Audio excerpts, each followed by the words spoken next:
सेजिया पे लोटे काला नाग हो,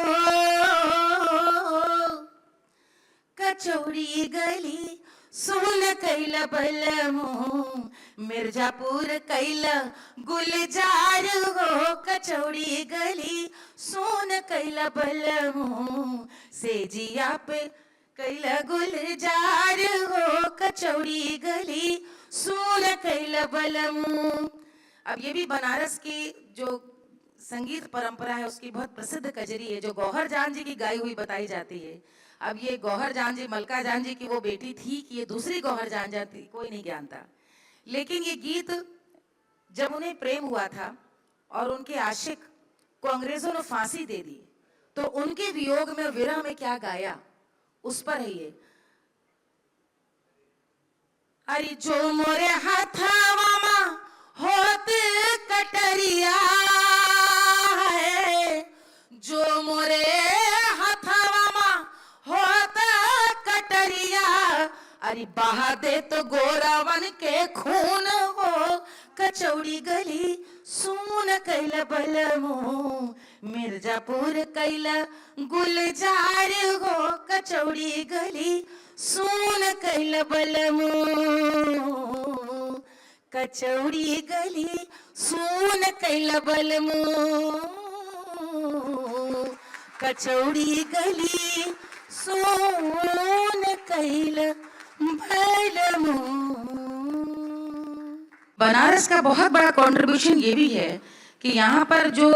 संगीत की परंपरा जो आज भारत में हिंदुस्तानी संगीत जानता है, उत्तर भारतीय संगीत, उसमें सबसे बड़ा कंट्रीब्यूशन काशी की गायिकाओं का रहा है। आज जो हम उत्तर भारतीय संगीत जानते हैं होता नहीं यदि आज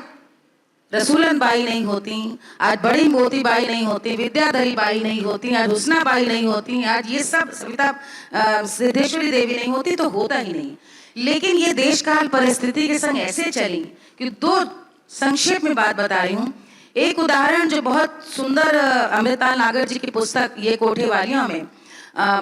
विद्याधरी बाई जी के हवाले से मिलता है, जिसमें हुस्ना बाई जी का जिक्र किया उन्होंने कि जिस समय बापू ने ये कहा कि भाई आप लोगों की बहुत बड़ी पकड़ है, तवाइफों के यहाँ पे सारे व्यापारी आते थे, सारे जितने भी बिहार उत्तर प्रदेश के व्यापारी थे वो आते थे, तो आपका रसूख है, आपकी लोग बात सुनते हैं, तो आपको स्वदेशी आंदोलन में उतरना चाहिए, विदेशी वस्त्रों का बहिष्कार ये आपकी ओर से बात आनी चाहिए। तो हुस्ना बाई गंगा के किनारे गई और उन्होंने ये गाना चुन चुन के फूल ले लो अरमान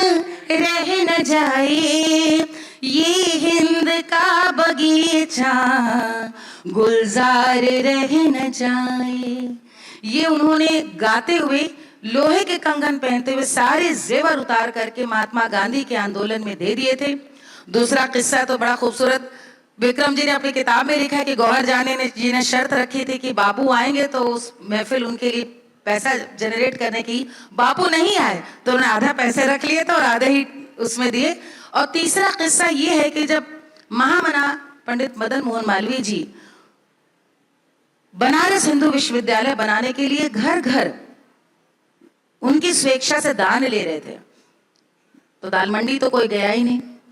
दाल मंडी जाने की कभी किसी ने सोची नहीं। दाल मंडी की जितनी भी गाने वालियां थीं उन्होंने रुमाल में रखकर अपने जेवर भेजे कि हम पढ़े होते तो आज यहाँ ना होते, लेकिन बेटियां पढ़े इसके लिए हम दान दे रहे हैं काशी हिंदू विश्वविद्यालय के लिए। तो ये भी एक रवायत रही है। संगीत के संग संग कहीं ना कहीं वो सामाजिकता और सरोकार और राष्ट्र प्रेम वो भी रहा।